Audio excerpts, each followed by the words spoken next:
এটা শয়তান, শয়তান, এটা শয়তান। ওই নারী শয়তান, ওই মেয়ে শয়তান, ওই ছেলে শয়তান। বেটা যে তোকে আল্লাহ চিনায়, ও আবার বন্ধু কিসের? ও কিসের বন্ধু? দুশ্মন। ও তো দুশ্মন,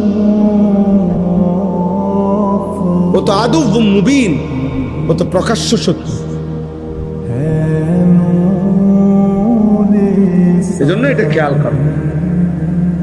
আল্লাহ বলছেন ওয়াল্লাযীনা আমানুল্লাযীনা, আমি পাগল হয়ে গেছি যেদিন এই আয়াত পড়ছি। তারে কয় কি আল্লাহ? আল্লাহ তো ভাঙ্গা কইছে, বাংলায় কইছে। এটা বাংলা আয়াত না, যেন এটা কি না, না এটা বাংলা। আমি এটা নাজিল হইছে মনে বাংলা। এত সহজ কথা। ওয়াল্লাযীনা আমানুল্লাযীনা ইউকিমুনাস সালাহ,